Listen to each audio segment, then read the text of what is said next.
Good morning, good people. Good morning, good people. And how are you? How are you today? I hope you're fine, and thank you so much, and welcome again to this channel. Welcome again to this channel. It's Momo. I am Momo, and it's another day. It's another day.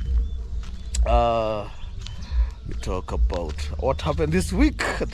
What has happened, what has really transpired. And sorry to say, this week has been one of the hardest week in my shooting period. So recently, I told you recently I acquired a GoPro, which I'm shooting with right now. I acquired a GoPro, and man, these things are complicated, a bit complicated. So where should I start, and how are we doing? How are we pushing? So and then we'll continue. I'll tell you what happened with the GoPro and everything, and then I will tell you the videos that I've been shooting that didn't go well. So I may need your help. So let me start. So the past week I shot two videos, and I know there is 4K and those things about camera, 4K, and then there is 200. There's those shooting whatever, which I never thought was a big problem. So sometimes taking just a camera and shooting, even with your iPhone, may bring a lot of problems when you shoot, especially with some other frame rates that I don't know, I can't explain. So there's a church here. Today is a Sunday. So let me take this route. Here. So there's some even if you are shooting with an iPhone, there are some frame rates you shoot with that they're not compatible with your editing software, and so the whole footage goes to waste. And that is what happened. I shot two videos, good videos. They were amazing videos. I loved the videos, but unfortunately those videos I shot it with different frame rates. But now I shot with the Hevc. Now I wanted to convert them into Mp4, but that's where the problem is. I've looked for software. Let me tell you guys, I've looked for softwares to convert that and all of them you have to pay for. All of them you have. Most of them they cannot convert a 4GB, I'm a 3GB size. I don't know if there's a road here. Hey, there's no road here, bana. What the hell is this? But I think there's a tiny pathway here. So, and I thought there was a road, so this is the dead end. But there's this tiny road here I can use. I guess it can lead me down to the river, to the road. So yeah, it looks like this. So I shot those videos on very nice content, but I never thought, I thought the software that I had maybe will convert, but unfortunately, fortunately, it cannot. I've tried. I've asked more than 5 people to help me out, but nah, there's nothing, there's no way. That one is I don't know. I'll just keep the footage, but maybe one day I'll get the software maybe that I need to convert to it, especially the 3GB. It's a 3GB size. That's very big. So let me put this here first. It's a 3GB size, those videos. Alafu so I don't know what to do with those footage because they are big and the videos are nice. They're nice. Oh, those videos are nice, man. What? But anyway, I'll keep them. I'll keep those videos, and maybe one day when I convert, I will show you. And I didn't know that's how much that gonna complicate things. I don't know, but this week I haven't posted anything.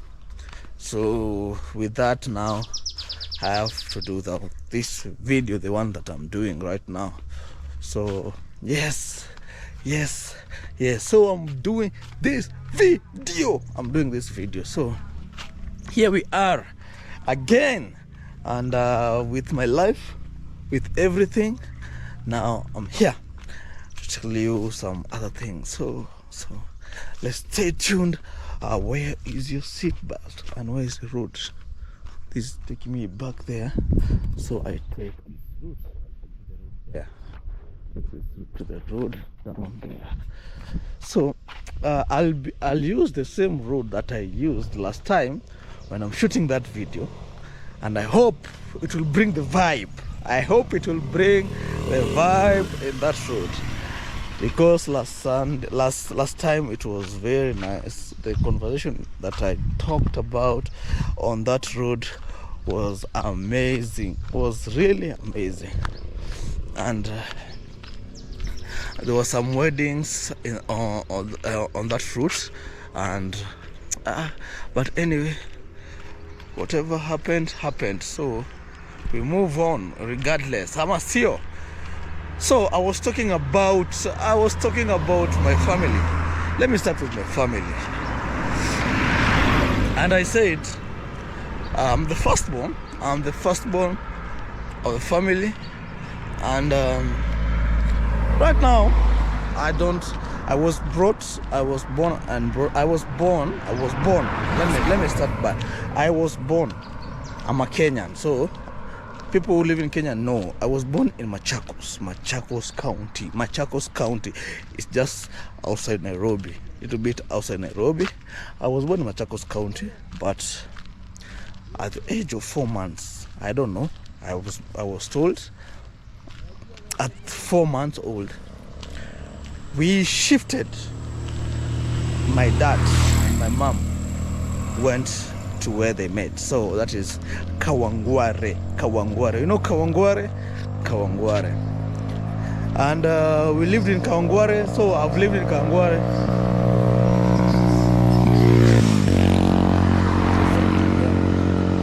So I've lived in Kawangware ever since.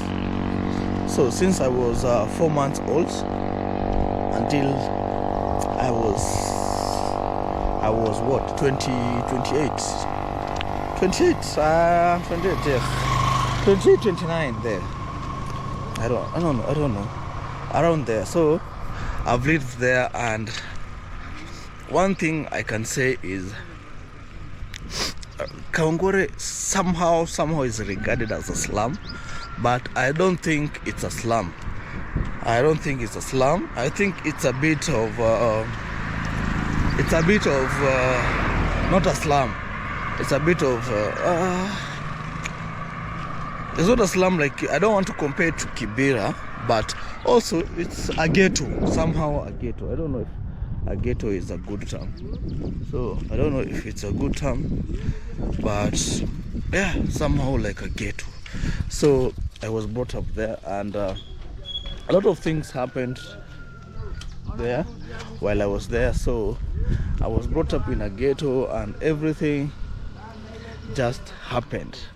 And I can say one thing that I didn't love about the place that I grew up was how we lived in a small room, a single room. the 7 of us, the 9 of us. So the nine in a single room. So let me count. I'm the firstborn. So my dad and my mom, those are 2 people. Then I'm the firstborn. That was 3. Then my sister, 4. My late sister, may soul rest in peace. My sister, that is 4. Then my brother, 5. Then my twin sisters, which are twin sisters, that is 7. And then my twin brother and sister. So those are 9. We lived in a single room. So that is what aspired. That is where we lived, in a single room in a ghetto. And I can say again and again, I cannot blame my parents. They were trying their luck in Nairobi, as many people do. They try their luck, because you see now staying in the rural areas sometimes cannot bring jobs and everything. So you have to do farming.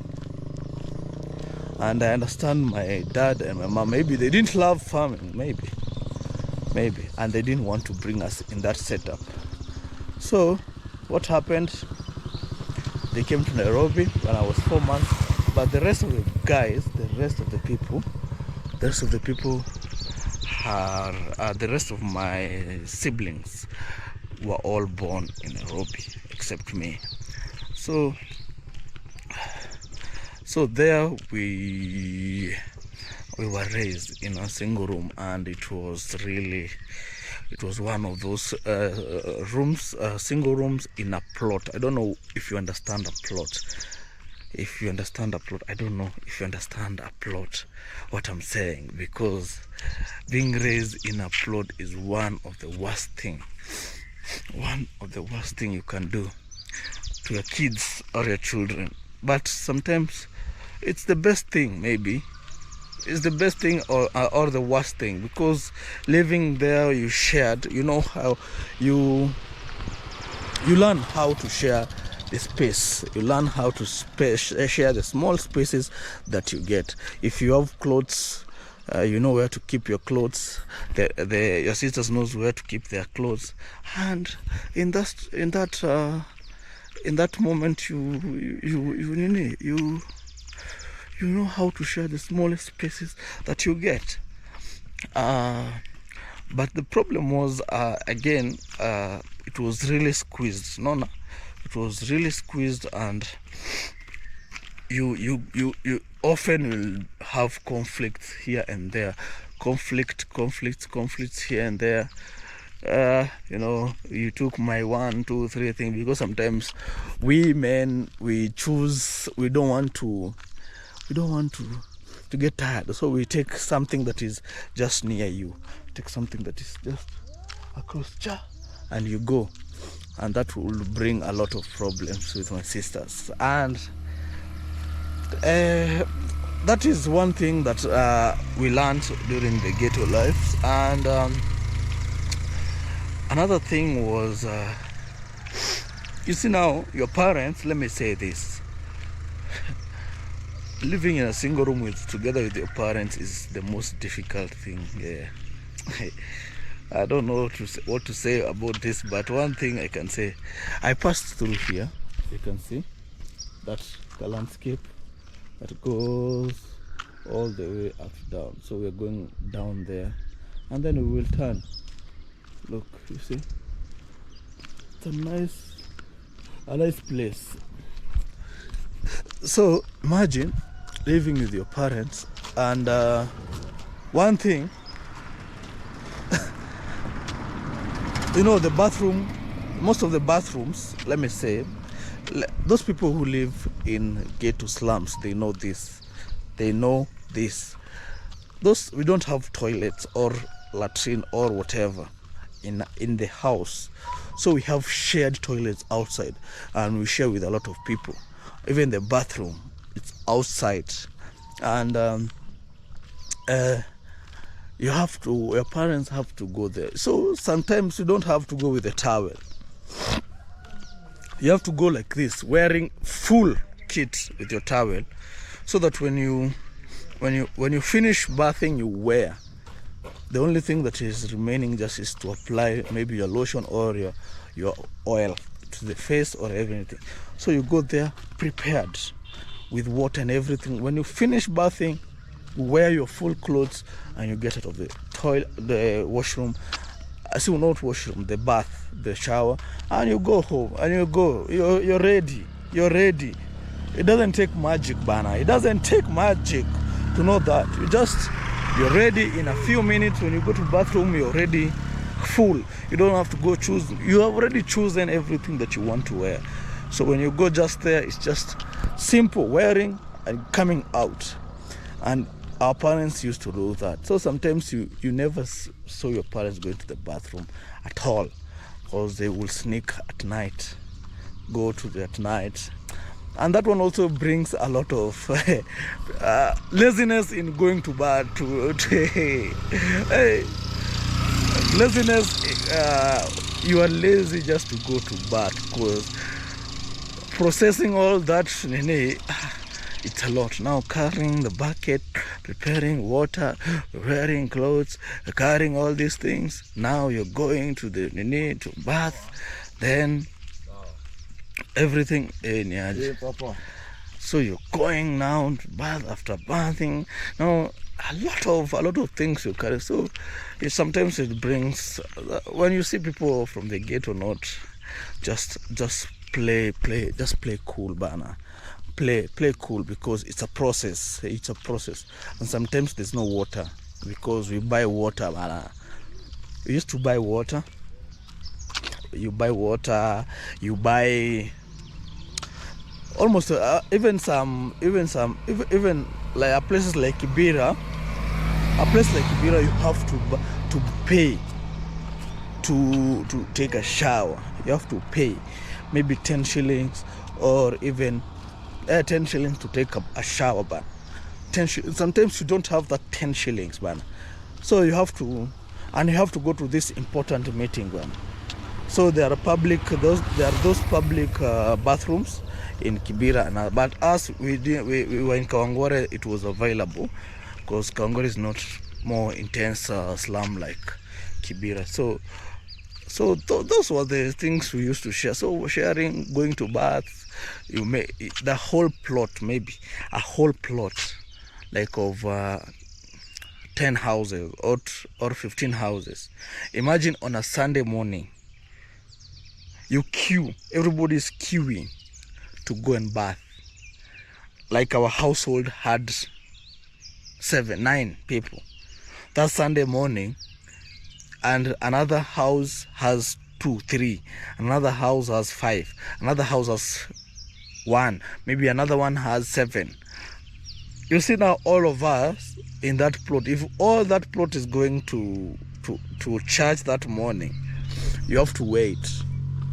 You have to wait for one another. You have to wait for your neighbor to bath, then you go next. You wait for the other neighbor to bath, you go. So you had to go and queue there and just wait for your turn. And then by the time you're finishing, maybe you're finishing to bath, you've already changed your mind. Your mind has changed, and you're not going to that church anymore.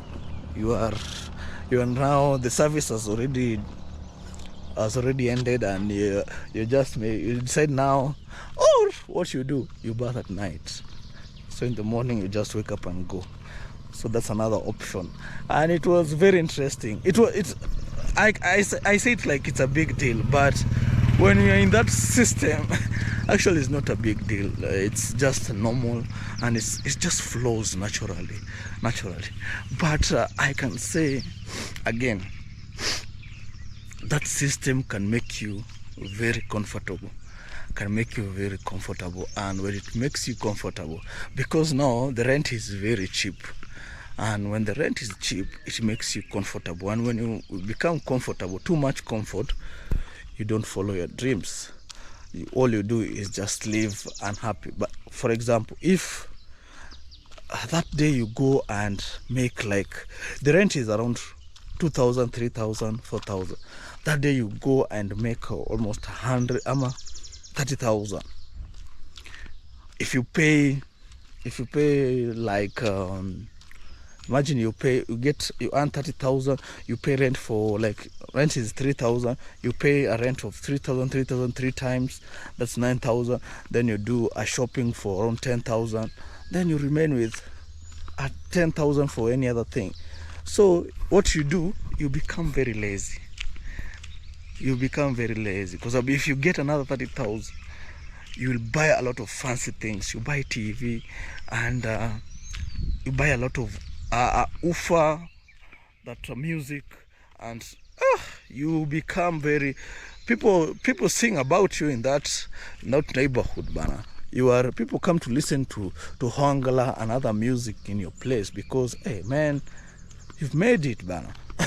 And that will make you, if you're someone who loves receiving praises, you get comfortable, and when you get comfortable, you won't move in life. So what you'll do is just wait for those praises. You'll do another big things that.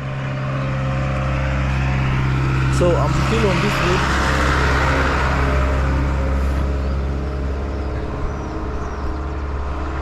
So you'll receive those praises, but nothing will happen. Nothing will happen to you. So you'll not grow, and that will make you now a lazy, very lazy person. And that's all I can say about. But another thing I can say is, okay, it's not a respectable place, but people survive. That's our only way to survive, because most of the people but the one thing I can say is, with now this sharing with neighbors and everything, it really made us have a lot of friends, and we built friendship, and we played together, and all those things, which really, because you're playing with different people from different places, and it really made us now know how to socialize with other tribes. You know a little bit of another language, and when it comes, it happens when you grow up, you can easily mingle with other people and other tribes, because you're adjusted. You've lived with them since your childhood, so you know jokes, many things about this other tribe and every other thing. And that's really was really fun. That one was really fun, and yeah, it made me learn a lot of things also. But another disadvantage was when all of you living in that plot bought ufas on Sunday. Today, oh my God, everybody's putting their own gospel music, and the Mabati, the houses look like this. A Mabati house, you see, like this. So this one could hold maybe 3 houses. A space like that one will hold 3 houses. So imagine on a Sunday morning, those 3 houses, everybody has a ufa, and they're putting their own. Someone is putting their own music, hip-hop music, maybe hip-hop Christian music. Another one is putting local Christian music. Another one is putting once a smooth Christian music. Man. So you get confused. So what you love, and there's another one who is listening to all those music, doesn't have anything. It's an Afrofusion of everything, and you can't resist.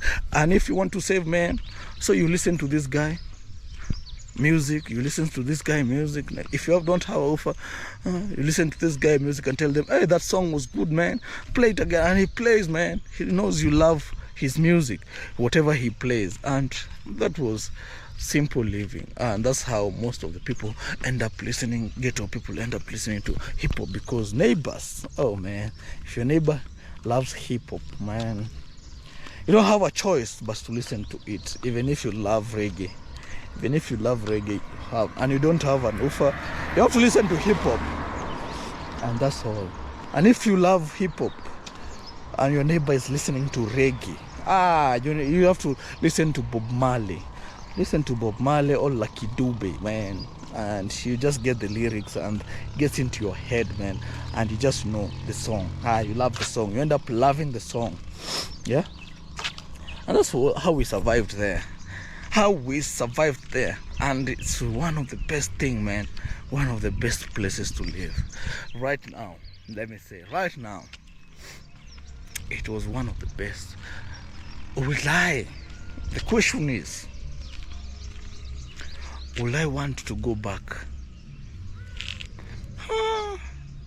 I don't know. Will I want to go back to that place? I don't mind going and starting all over again. I don't mind going back and starting all over again. It's just life that takes us there. But maybe I work hard so that I don't go back to that place, because it has a lot of limitation. And yeah, and also I will talk about the other things that I loved about living in Kawangware, but we survived and we moved out. So this is now the place I live right now, because there's no other people. It's nice, and yeah, a good environment, a good place, and yeah, what can I say? It's a lovely place.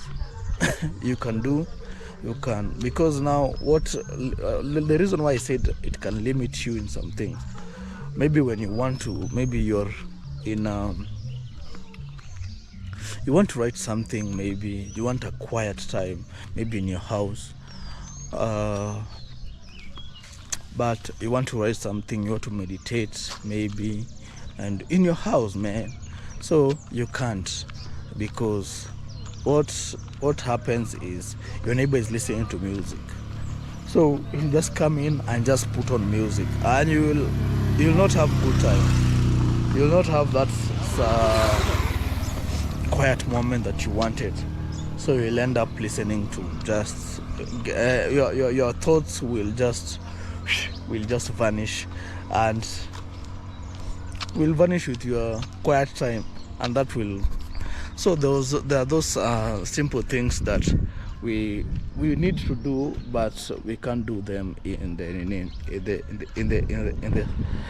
that setup.